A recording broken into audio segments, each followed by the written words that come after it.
Apa yang disampaikan dan apa yang Anda Nah, tempuh? jadi sebetulnya ada tahapan dari mulai rekrutmen, seleksi sampai kemudian pengangkatan ya. Pengangkatan menjadi CASN yang terbagi menjadi dua, yaitu status kerjanya PNS dan P3K begitu. Nah, pada tanggal ini udah lolos seleksi di 2024. Malah yang bidan itu lolos seleksi di 2023. Tapi harus nunggu pengangkatan, harapan mereka adalah di tahun 2025. Semua membaca bahwa perspektifnya selama ini akan bertahap dan selesai di Oktober 2025. Namun kemudian katanya ada rapat di Komisi 2 yang meminta agar pengangkatan itu quote and quote ditunda untuk CPNS diangkat di 1 Oktober 2025 dan P3K diangkat di 1 Maret 2026. Ini hasil kesimpulan rapat 5 Maret. Lalu kemudian berdasarkan kesimpulan rapat ini keluarlah surat dari Menpan RB bahwa menetapkan yaitu tadi yang harusnya sudah dilakukan pengangkatan bertahap tapi dengan alasan diminta oleh Komisi 2 mengeluarkan surat bahwa CPNS diangkatnya itu serentak di 1 Oktober 2026 dan untuk 2025 dan P3K di 1 Maret 2026. Menurut saya pribadi secara politik legislasi nih, bukan perspektif asal ngomong. Udah ada aturannya. Masa perlu kita bacain? Ya, semua tuh harus ada landasan hukumnya. Kita berhenti perdebatan apakah ini Komisi 2 sudah menyatakan mereka tidak meminta, bahkan harus cepat diselesaikan begitu. Tapi kita tidak mau masuk ke perdebatan itu, kita masuk dasar hukumnya Undang-Undang Nomor 20 Tahun 2023 tentang ASN, kemudian Peraturan Pemerintah 11 Tahun 2017, kemudian Peraturan Pemerintah Nomor 49 Tahun 2018, dan kemudian nanti ada surat dari Menteri Menpan RB begitu, juga terkait bagaimana tahapan dalam dari mulai perekrutan, seleksi sampai pengangkatan begitu. Ini berdasarkan peraturan Menpan RB nomor 6 tahun 2024 tentang pengadaan pegawai aparatur sipil negara. Silahkan dibaca bab 4-nya, di situ lengkap. Bahwa kemudian BKN mengatakan iya mereka memang nanti harus dididik dulu, dilatih dulu untuk menyesuaikan infonya ya, yang saya baca di berita, bahwa mereka ini nggak bisa langsung diangkat karena perlu ada penyesuaian dengan tempat kerja yang baru. Susah ngomongnya ya. Tempat kerja baru yang mana? Ya itu juga harus dikualifikasi dong. Nggak semuanya mereka ini kerja di tempat baru atau masuk dunia kerja yang baru dari sebelumnya. Contoh misalnya bidan, saya balik lagi bidan yang sudah lulus di 2023. Nah, apalagi yang mau diajarin sama mereka? Cara ngeden, melahirkan gitu kan. Itu nggak usah Pak.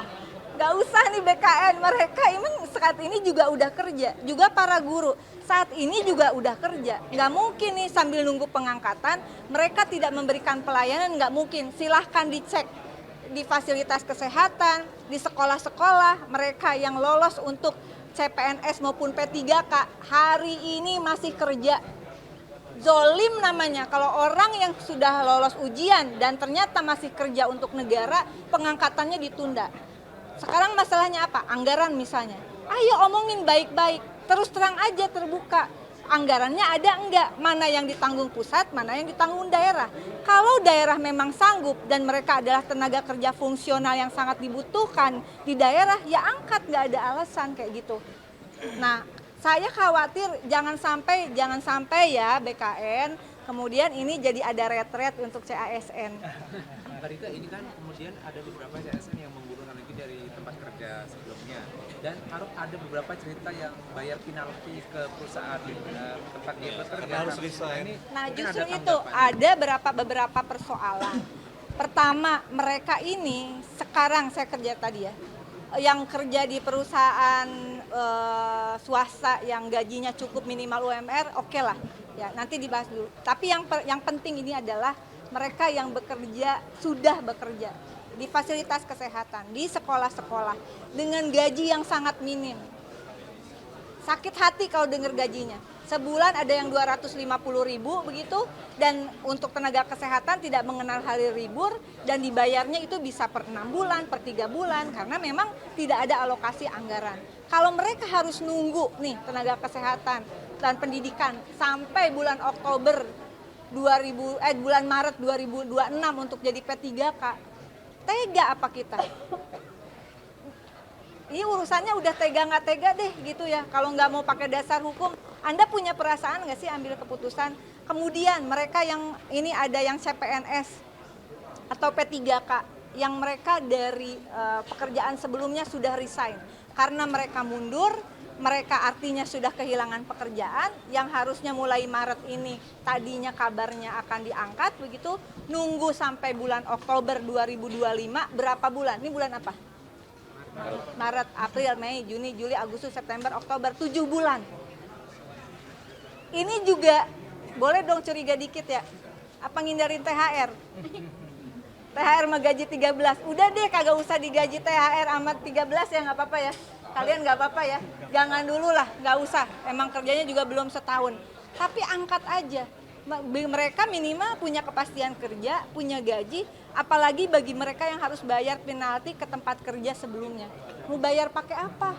Jadi desakan dari fraksi PDIP diangkat di jadwal yang sebelumnya telah ditetapkan.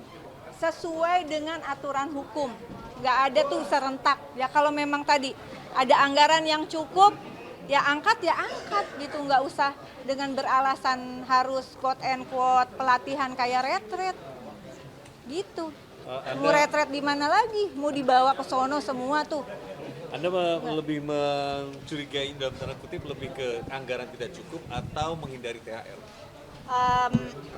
Secara garis besar, kalau boleh dikatakan inilah contoh kebijakan yang tidak matang, ya fluktuatif gitu ya, nggak konsisten. Padahal aturan hukum sudah ada.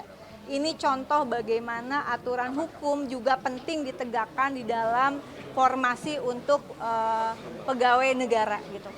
Ya, secara garis besar itu. Bahwa kemudian ada persoalan nggak ada duit dan sebagainya itu hal lain. Cukup ya.